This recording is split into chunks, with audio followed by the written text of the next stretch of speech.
যদি কোনো বাংলাদেশি থেকে থাকে অবৈধ, আমাদের নাগরিক আমরা সসম্মানে ফেরত নিয়ে আসবো। আমরা চাই না যে আমাদের কোনো নাগরিক ওখানে যে হ্যারাস হোক বা ওখানের কোনো জেলে থাকুক। তো আমরা কিন্তু এরকম রোদের মধ্যে ফালায় রাখিনি তাদেরকে।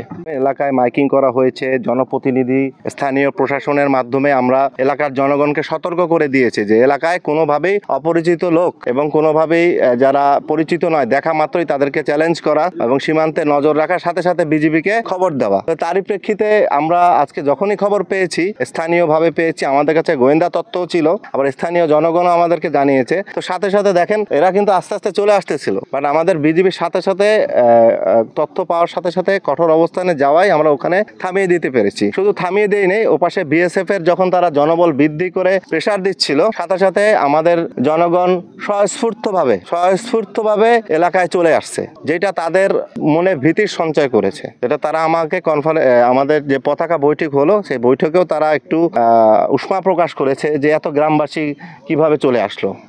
আমরা তো ডাকিনি, গ্রামবাসীরা স্বস্ফূর্ত হয়ে বিজিবির সাথে সবসময় থাকে এবং চলে আসছে। পুশিনের জন্য আমরা গ্রামবাসীর সহায়তা নিচ্ছি, আমাদের টহলগুলি আসছে এবং পুশিন প্রবণ যে এলাকাগুলি আছে সেই এলাকা আমাদের ভিজিলেন্স বাড়ানো হচ্ছে। এবং আপনারা আরও জানেন যে আমাদের সাথে আনসার এবং ভিডিপি এনারাও যুক্ত আছেন। তো যেখান থেকে পুশিন প্রবণ এলাকা হচ্ছে এখান থেকে আমাদের ভিজিলেন্স আরও বাড়ানো হবে, সো দ্যাট আমরা জানি এই পুশিনটা করবো। বাট একটা জিনিস, আজকে যেমন পুশিনটা হয়নি, পুশিনটা রোধ হয়েছে। আর আমরা একটা মেসেজ অফিসিয়ালি সবসময় বলে দিচ্ছি, যদি কোনো বাংলাদেশি থেকে থাকে অবৈধ, আমাদের নাগরিক আমরা সসম্মানে ফেরত নিয়ে আসবো। আমরা চাই না যে আমাদের কোনো নাগরিক ওখানে যে হ্যারাস হোক বা ওখানের কোনো জেলে থাকুক। যত দ্রুত সম্ভব, আমরা এর আগেও 24 জন নাগরিককে আমরা বৈধ পন্থায় এক রাতের মধ্যে নিয়ে তাদের আত্মীয় স্বজনের কাছে দিয়ে দিয়েছি। এর মধ্যে 8 জন শিশু ছিল, 2-3 মাসের শিশু ছিল। তো আমরা কিন্তু এরকম রোদের মধ্যে ফালায় রাখিনি তাদেরকে।